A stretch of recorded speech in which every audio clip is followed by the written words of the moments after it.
Abra a palavra de Deus no livro do profeta Isaías, capítulo 40,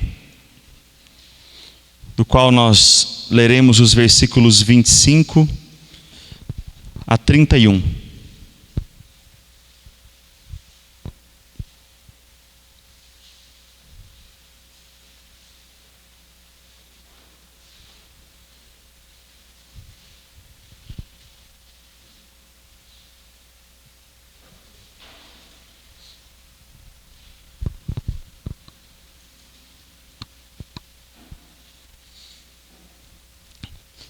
Isaías capítulo 40, versículos 25 a 31, a palavra do Senhor diz assim: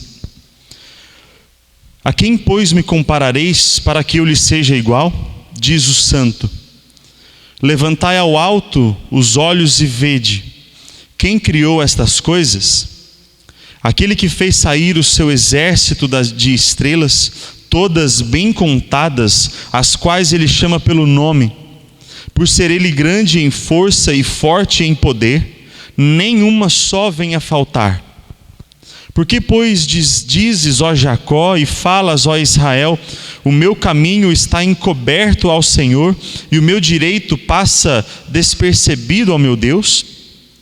Não sabes, não ouviste que o eterno Deus, o Senhor, o Criador dos fins da terra, nem se cansa, nem se fatiga? Não se pode esquadrinhar o seu entendimento. Faz forte ao cansado e multiplica as forças ao que não tem nenhum vigor. Os jovens se cansam e se fatigam, e os moços de exaustos caem. Mas os que esperam no Senhor renovam as suas forças. Sobem com asas como águias, correm e não se cansam, caminham e não se fatigam. Vamos orar mais uma vez. Ó Deus, nós colocamos as nossas vidas diante do Senhor agora, necessitados de ouvir a Tua voz, de aprender da Tua palavra. E somente o Senhor pode nos dar essa graça através do Teu Santo Espírito. Por isso é que pedimos a Ti, Senhor, que nos dê sabedoria, que derrame sobre nós a Tua misericórdia, para que juntos possamos absorver a mensagem desse texto e sermos não apenas ensinados, mas transformados pelo Teu Espírito de acordo com a vontade santa e soberana do Senhor. Vem falar aos nossos corações, Pai. É o que nós Te pedimos e desde já agradecemos, em nome de Cristo Jesus. Amém. O profeta Isaías foi chamado por Deus para que levasse as suas palavras ao povo judeu. O povo de Israel, as 10 tribos do norte, já tinha sido levada para o cativeiro da Assíria. E os profetas então estavam anunciando aos judeus, aos 2 reinos do sul, os 2 reinos que ainda permaneceram por mais tempo diante da lei do Senhor, que eles também estavam se distanciando da lei de Deus. Eles estavam se corrompendo pela idolatria, ensinadas e influenciadas por outros povos, por outras nações. E eles estavam deixando a sua esperança no Senhor e depositando a sua fé, a sua expectativa em outros deuses, em outros ídolos. E os profetas levantados pelo Senhor estavam exortando os judeus a abandonarem essa prática idólatra e se voltarem ao Senhor, porque caso eles não fizessem, eles seriam levados cativos por causa do seu pecado. Já depois de uma certa altura, vendo a dureza do coração, vendo que o povo judeu já não voltava atrás, já não se arrependia dos seus pecados, então a palavra do Senhor começou a trazer as profecias de disciplina, de castigo que Deus derramaria inevitavelmente sobre o povo judeu. Já não havia mais possibilidade de arrependimento, de pedido de desculpas, de perdão, porque o Senhor estava decidido, estava resoluto ali a derramar esse juízo sobre o povo judeu.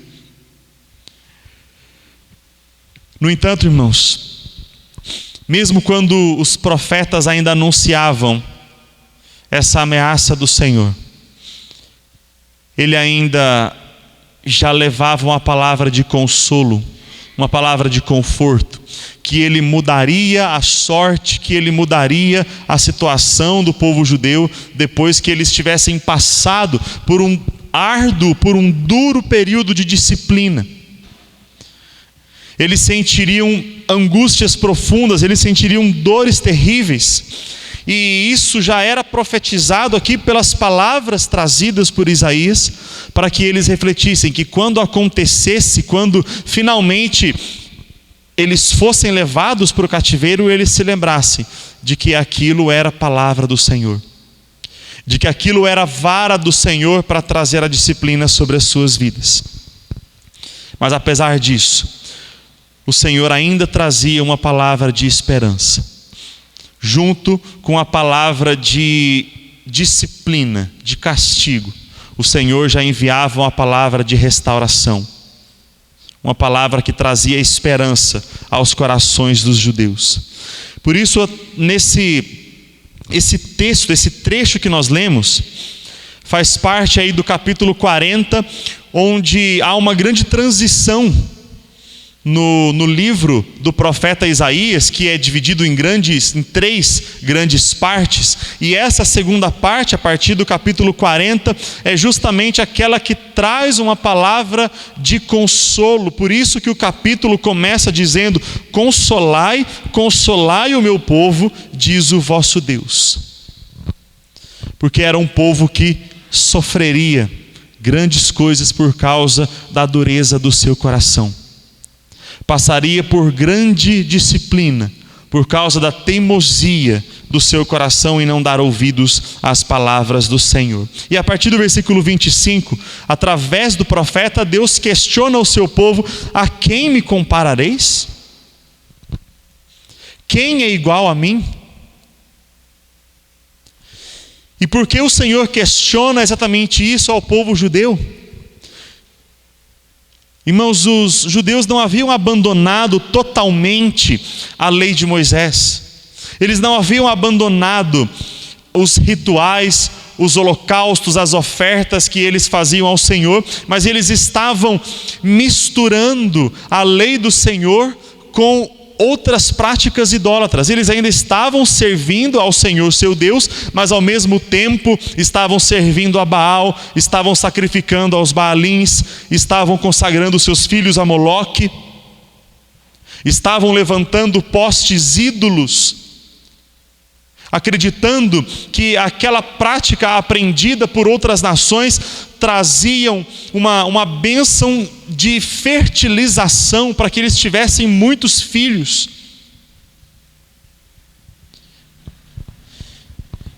E o Senhor diz assim: com quem vocês estão me comparando? Vocês acham que eu sou igual a esses outros ídolos? Vocês acham que podem me servir juntamente com outros deuses? Vocês acham que existem outros que são semelhantes a mim, que são parecidos comigo, que podem abençoar vocês como eu vos abençoo? Ninguém, nenhum outro homem, nenhum outro ídolo, nenhum outro Deus criado pela pecaminosidade do ser humano era tão grandioso quanto Deus que havia criado todas as coisas. E é por isso que no versículo 26 o Senhor diz ao povo: levantem os olhos, olhem para os céus, vejam as estrelas que estão nos céus. E naquele momento, naquela ocasião, eles podiam contemplar muito mais estrelas do que nós conseguimos hoje. A menos que você vá para algum lugar onde não tenha muita iluminação artificial, iluminação elétrica. Se você for para as montanhas, se você for para um sítio e onde não tem iluminação, você olhar para um céu quando ele estiver aberto, quando ele estiver limpo, você vai ficar abismado pelo número de estrelas que aparecem. Parecem até poeira espalhada pelo céu. São incontáveis, umas sobrepõem as outras. E isso é o que os nossos olhos conseguem enxergar. Mas existem muitas, muitas mais do que aquelas que nós podemos ver. E o Senhor diz assim: olhe para os céus, levante os olhos. Quem criou essas coisas? Quem criou essas estrelas que vocês estão vendo? Deus ali se apresenta como aquele que era o autor dos detalhes do universo, de tudo aquilo que existe. E o número é tão vasto que nós não conseguimos, nem com o uso de aparelhos eletrônicos, contar quantas estrelas existem. A ciência moderna identificou bilhões de galáxias até o dia de hoje. Estima-se que há uma média de 7 galáxias para cada habitante do planeta Terra. Quantos habitantes existem no planeta Terra? Bilhões. Só a China e a Índia já possuem mais de 1 bilhão de habitantes cada. E nós vivemos em uma parte tão pequena de uma galáxia. E cada galáxia possui a sua complexidade de corpos celestes, de planetas, de estrelas. Então nós não conseguimos, irmãos, nem sequer chegar a um número estimado, aproximado de estrelas que existem no universo. E a palavra de Deus diz através do profeta que Deus conhece uma por uma, cada uma pelo seu nome. Não que Deus tenha dado nomes específicos às estrelas, mas isso para mostrar que Ele conhece individualmente cada uma das estrelas. Não apenas porque Ele sabe quantas existem, mas porque Ele, na sua sabedoria e inteligência, criou cada uma dessas estrelas de forma pensada. Não foi o acaso, não foi obra involuntária. Deus planejou todos os detalhes que existem no universo, e isso para nos mostrar que Ele é o Deus grandioso, acima de todas as coisas. O ser humano questiona: como é que não existe vida fora do planeta Terra? Vida inteligente? Se existem tantas outras galáxias assim, por que Deus criaria tantos planetas e tantas galáxias se fosse para colocar vida inteligente só no planeta Terra? Muitas coisas não são reveladas, irmãos. Mas uma coisa nós podemos guardar com total certeza no nosso coração: Deus criou um universo tão vasto para mostrar para nós, seres humanos, em um pequeno planeta deste universo, a grandiosidade e o poder que Ele tem. Para que nós tenhamos uma ideia, ainda que pequena, do poder que está nas mãos de Deus. E Deus é infinitamente maior do que todo o universo. Se nós não conseguimos calcular o tamanho do universo, imagina o tamanho de Deus. Mas se o tamanho do universo já nos impressiona, o que dizemos do tamanho do nosso Deus? O que dizemos do poder de Deus? E como é que alguém, ao refletir sobre essas coisas, pode ainda se prostrar, se ajoelhar diante de outros ídolos? os deuses, os ídolos que os povos estavam fazendo, que os judeus estavam dobrando os seus joelhos ou queimando os seus filhos ali, eram ídolos feitos de barro, de pedra, de madeira ou até mesmo de metais. Mas o que são essas coisas comparadas ao próprio Deus?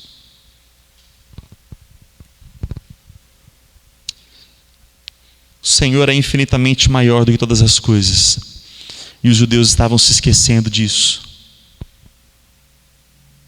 Por isso Deus então os levaria a uma experiência bastante dolorosa, mas também que traria uma grande mudança na sua vida. E através dessa experiência o povo diria: o meu caminho está encoberto diante de Deus, o meu direito passa despercebido diante do Senhor. E isso eles diriam quando estivessem sendo levados para o cativeiro da Babilônia. Em outras palavras, era como se eles dissessem: o Senhor se esqueceu de nós, o Senhor deixou de nos abençoar, o Senhor nos abandonou, o Senhor se irou contra nós e o Senhor não vai mais abençoar os seus filhos, abençoar o seu povo.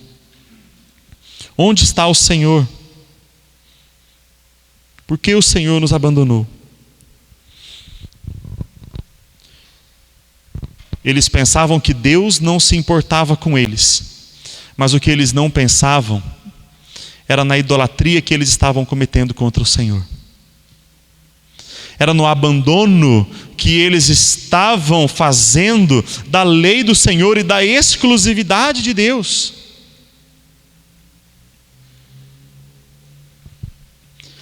Mas diante daquele pensamento, o profeta Isaías então já levanta outros questionamentos ali e diz: por que vocês estão dizendo isso? Vocês não sabem? Vocês não ouviram que Deus, o eterno Deus, não se cansa e não se fatiga? Depois de um tempo em que os judeus estivessem já cansados de sofrer diante de todas as perseguições da Babilônia, quando eles estivessem cansados de sofrer na tirania dos reis da Média, eles então se lembrariam: o seu Deus não se cansa. Vocês não estavam se prostrando diante de ídolos? Por que vocês não se queixam dos ídolos agora? Por que vocês não reclamam contra Baal? Por que vocês não contendem contra Moloque?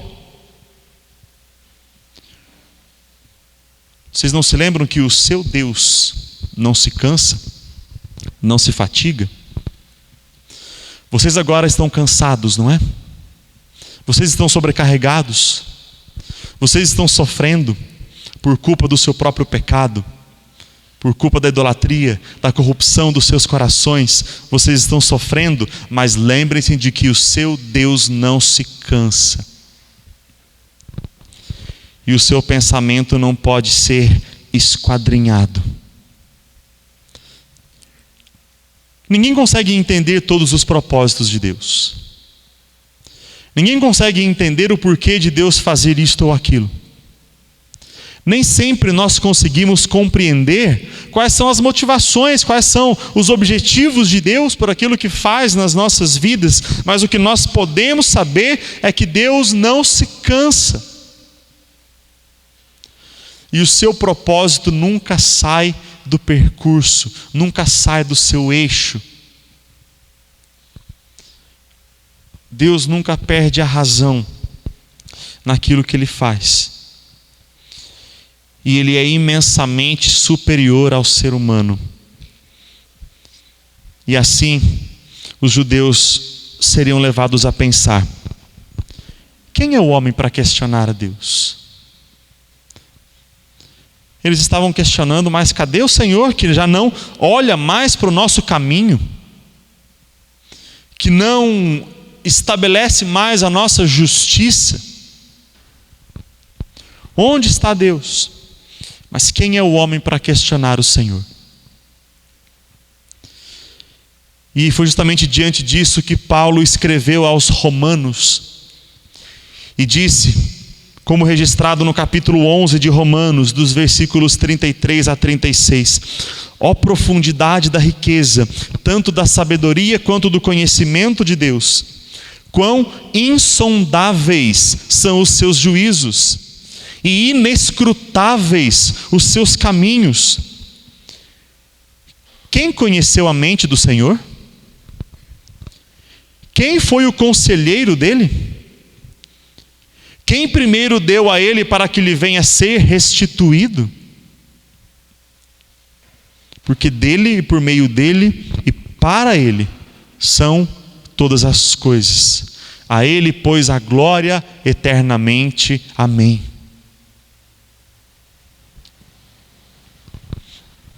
Tudo é para o Senhor. Tudo é exclusivo para a glória do Senhor. E os filhos de Deus precisam compreender esse princípio central na sua vida.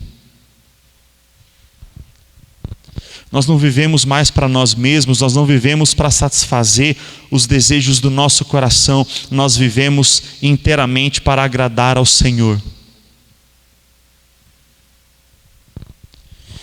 E enquanto nós somos punidos, enquanto nós somos castigados, nós temos a oportunidade de passarmos pela disciplina para que Deus corrija o nosso caminho, para que Deus endireite a nossa justiça e de fato nós vivamos para agradá-lo, nós vivamos de acordo com a sua vontade, que é soberana. Para que nós entendamos que o Senhor é a essência das nossas vidas. E assim voltemos o nosso coração inteiramente para Ele. E assim nós busquemos em espírito e em verdade ao Senhor. E aí no versículo 29 o profeta diz: o Senhor faz forte ao cansado. Quando vocês estiverem cansados, quando vocês estiverem sobrecarregados, quando vocês estiverem sofrendo por causa dos vossos próprios pecados, lembrem-se de que o Senhor é quem fortalece. O Senhor é quem restaura. O Senhor é quem levanta. Dele vem o poder, dele vem a autoridade, e o ser humano depende de forma integral de Deus.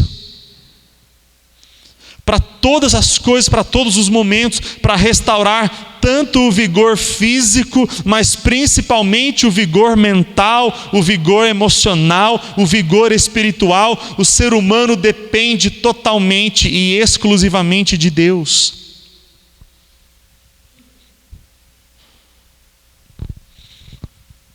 Ele era o único que poderia restaurá-los. E, irmãos, isso nos leva a refletir de forma interessante sobre algumas coisas que pessoas têm buscado nos dias de hoje. Alguns falam com uma forma muito positiva, com muito bons olhos, a respeito de busca pela paz interior. Você precisa buscar a paz interior. E muitos fazem isso tendo contato com a natureza. Faça uma caminhada pela natureza. Saia do meio da agitação da zona urbana. Vai para o meio dos bosques, das florestas. Medite, reflita. Muitos buscam meios alternativos criados pelo ser humano, como meditações, momentos de total silêncio, reiki, yoga. São coisas que você pode desenvolver e encontrar paz interior. Mas nós sabemos que se Deus não derramar graça, nenhuma dessas opções pode realmente encher o seu coração de paz. Elas podem trazer um momento breve de calmaria, mas a verdadeira paz interior, a verdadeira paz de espírito, vem unicamente de Deus. E é por isso que ele faz aqui uma comparação, uma ilustração do cansaço físico com o cansaço espiritual. E ele diz aqui a partir do versículo 30, os jovens se cansam e se fatigam, e os moços de exaustos caem. Interessante como Isaías usa os jovens, que são conhecidos normalmente pela sua força, pela sua resistência. No entanto, por mais fortes que os jovens sejam, em algum momento eles cansam. Em algum momento eles se fatigam. Mas o que o profeta quer transmitir aqui ao povo de Deus é que o cansaço emocional, a sobrecarga espiritual é pior do que o cansaço físico, do que a fadiga física.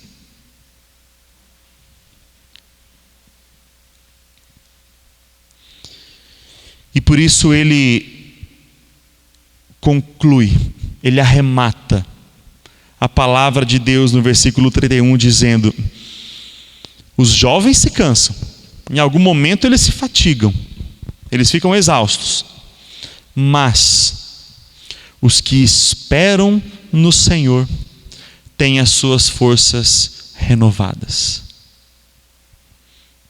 Os que esperam no Senhor renovam o seu espírito, e com um espírito renovado, até mesmo o vigor físico é restabelecido. Mas um coração esmorecido perde até o vigor, as forças do seu próprio corpo. Mas aqui nós precisamos parar e pensar, irmãos, o que é esperar no Senhor? O que significa esperar em Deus? Diferente do que alguns podem pensar, essa espera em Deus não é passiva. Não é simplesmente o fato de cruzar os braços e esperar que o Senhor faça alguma coisa. Não é simplesmente olhar para Deus e ficar ali aguardando que Ele traga a solução, que Ele derrame a solução, que Ele remova totalmente o cansaço. Mas essa espera em Deus é ativa e ela diz respeito à busca pela presença do Senhor. E é por isso que o Senhor Jesus disse, em Mateus capítulo 6, versículo 33, buscai em primeiro lugar o reino de Deus e a sua justiça. As outras coisas então serão acrescentadas. Mas não fiquem só esperando pelas outras coisas, não. Busquem em primeiro lugar o reino de Deus. E é isso o que o profeta estava dizendo ao povo.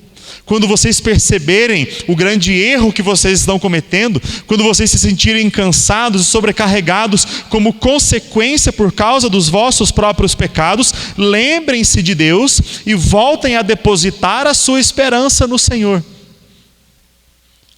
Busquem ao Senhor novamente. Voltem-se para Ele, porque Ele faz forte ao cansado. Porque Ele restaura as forças do que não tem nenhum vigor.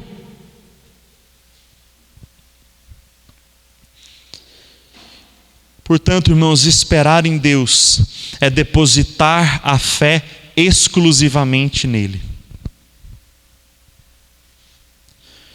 Algumas pessoas têm deixado de crer totalmente em Deus, outras pessoas têm depositado a sua fé parcialmente no Senhor. Eu creio em Deus, mas eu creio também na força dos meus braços, naquilo que eu possa fazer. Eu creio em Deus, mas eu creio que outras pessoas também possam fazer algo por mim, possam me ajudar, possam me salvar. Mas a nossa fé deve ser depositada exclusivamente em Deus. Hoje em dia, algumas pessoas fazem confusão. Depositam sua fé em Deus, mas depositam também em Buda. Depositam nos orixás. Depositam nas imagens, nos santos canonizados. Depositam sua fé em rituais de batismo, rituais de oração, de jejum. Não que essas coisas, como o jejum, o batismo, não sejam oportunas, mas elas são apenas meios para buscarmos mais intensamente a presença de Deus de forma exclusiva. Porque só no Senhor nós devemos depositar a nossa fé. E outra coisa com relação a essa esperança, é que esperar em Deus significa também ter comunhão com Ele. Como é que eu posso esperar no Senhor se eu estou distante dEle? Como é que eu posso dizer que a minha esperança está em Deus se eu não busco a sua presença? Se eu não tenho comunhão com Ele, se eu não tenho comunhão com a sua igreja, se eu não tenho comunhão com o seu povo? Quanto menos eu busco a Deus, menos eu deposito a minha esperança nele. Mas quanto mais eu tenho comunhão com Deus, maior e mais fortalecida será a minha esperança.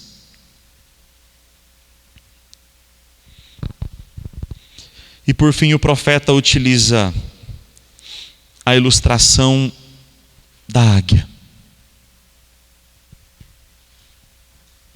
Talvez você já tenha ouvido aquela história da renovação miraculosa da águia, arrancando as suas penas, unhas, arrancando o seu bico. Eu já ouvi várias vezes.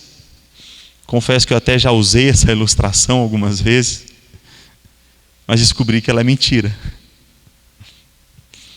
Isso não acontece de verdade. Mas por que o profeta usa aqui a ilustração da águia? A águia é a ave com a maior longevidade de vida. Em cativeiro, uma águia real, que é uma das maiores, mais fortes, consegue chegar a 50 ou até mesmo a 60 anos. Na natureza, isso já cai para 40 ou para 30 anos. Porque ela depende da caça para sobreviver. Mas mesmo assim, 30 anos é muito. Principalmente para uma ave. Mas não é apenas a sua longevidade de vida. Mas a ilustração da águia é por causa da sua força.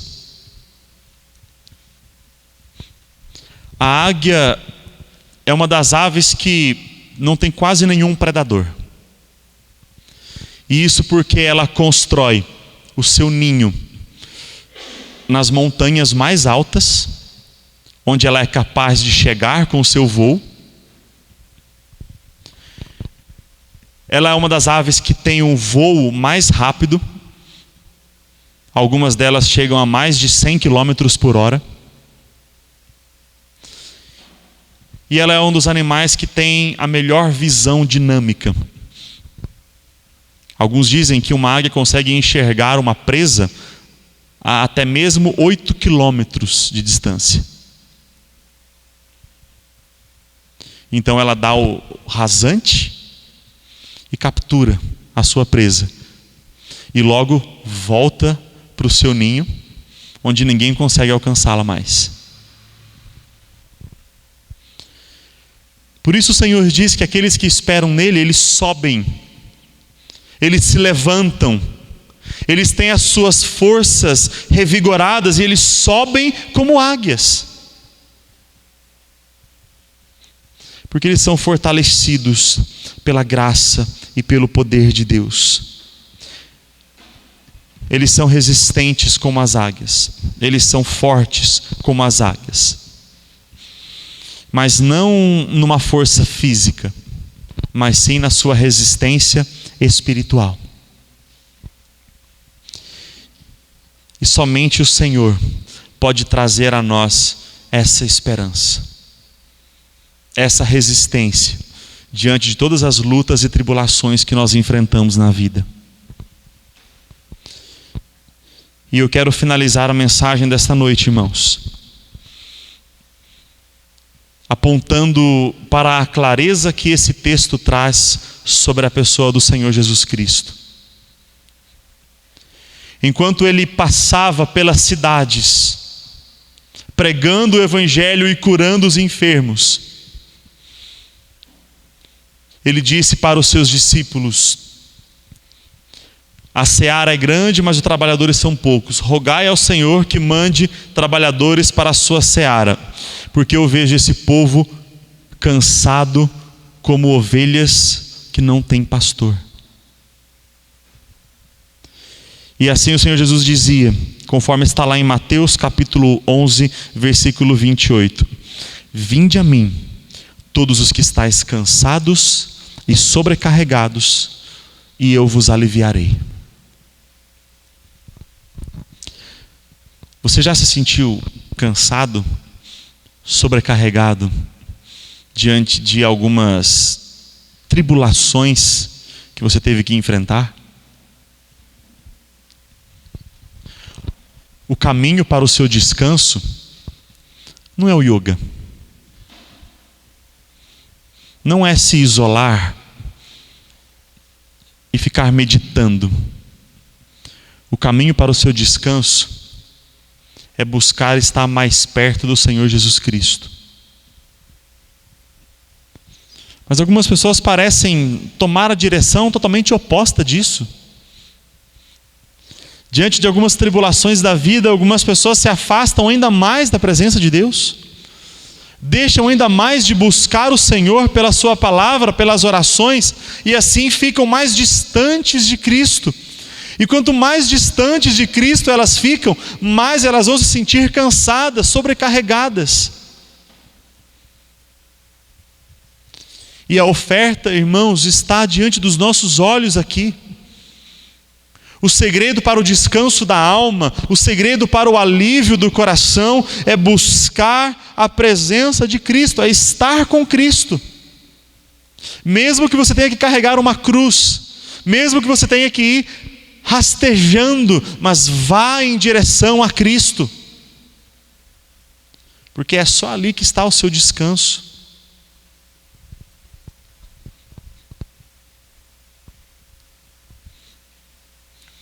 Eu imagino que você tenha muitos momentos de tribulação, porque, assim como eu, você é um ser humano, e você passa por provas da sua vida. E por muitas vezes, irmãos, eu já também me senti, algumas vezes ainda me sinto cansado, sobrecarregado. E às vezes nós criamos expectativas de que nós só vamos conseguir descansar quando o nosso problema for solucionado.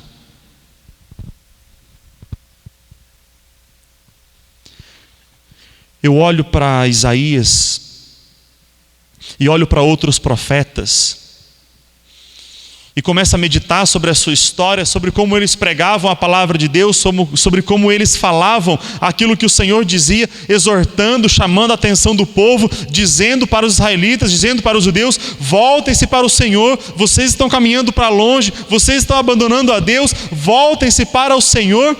E esse povo não ouvia. E eu fico pensando, como é que eles conseguiam continuar? Como é que eles não se frustravam? Como é que eles não abandonavam? Como é que eles não diziam: eu não quero mais pregar para vocês, eu não quero mais falar a palavra de Deus, porque vocês não estão ouvindo mesmo. Então, vão para onde vocês quiserem. Quebrem a cabeça. Caiam no buraco. É isso que vocês querem? Então vão. Mas eles não faziam isso. E eu não entendo como que eles faziam isso, porque às vezes eu, como pastor, tenho vontade de dizer isso. Você não quer ouvir a palavra do Senhor? Então vai embora. Então tome o seu rumo. Depois que você estiver totalmente arruinado espiritualmente, emocionalmente, você vai chorar diante de Deus. Irmãos, em momentos específicos da minha vida eu tive vontade, mas muita vontade de até abandonar o ministério. De que adianta? A gente prega a palavra e diz, medita na palavra de Deus, seja assíduo na comunhão, viva em santidade, e nós ouvimos algumas coisas acontecerem e começamos a pensar, mas meu Deus, parece que a maioria está fazendo exatamente o contrário daquilo que a palavra de Deus ensina. Parece que tantas pessoas estão tendo descaso pela igreja, pela comunhão, pela Bíblia.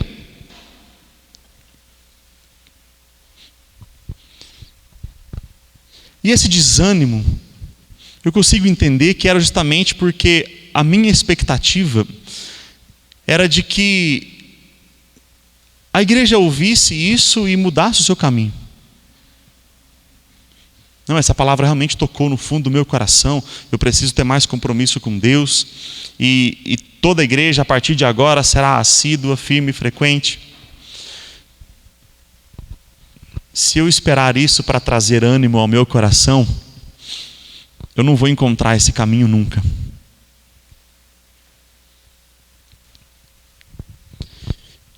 E lendo essa palavra mais uma vez, isso me traz à memória, isso me lembra de que para mim também a esperança tem que estar no Senhor. A minha motivação tem que estar em buscar a presença de Jesus Cristo. Eu quero dizer para você que somente essa é a esperança que você pode colocar no seu coração. Talvez você pense assim: eu só vou me sentir feliz, animado, motivado quando o Senhor me conceder aquela bênção que eu tanto peço. Quando o Senhor converter a minha esposa, o meu marido, os meus pais, os meus filhos. Quando o Senhor restaurar a minha família, quando o Senhor restaurar a minha saúde, quando o Senhor restaurar a minha vida financeira. Eu só vou ser fortalecido de novo quando o Senhor atender a minha oração. Mas não é isso que vai te trazer esperança. Não é isso que vai fortalecer a sua vida. Fortalecer a sua vida é só quando você estiver perto de Cristo. Só quando você estiver caminhando ao lado dele. Porque é o Senhor quem renova as nossas forças. Assim, meus irmãos, que Deus nos conceda a sua graça e que nós sejamos cheios do Espírito Santo de Deus. Não deseje outra coisa na sua vida mais do que a presença de Deus, mais do que ser cheio do Espírito Santo. Coloque no seu coração que você é dependente de Deus, que você carece, que você precisa buscá-lo, que você precisa da sua palavra. E entendendo isso, busque ao Senhor. Espere pelo Senhor, mas não de forma passiva. Espere de forma ativa, buscando a presença gloriosa de Deus. O Criador do universo pode fortalecer o seu coração. Que Ele te abençoe e que a palavra se renove e te renove, levantando, fortalecendo e levando para mais perto de Deus. Que em Cristo Jesus o Senhor te fortaleça e te abençoe. Amém.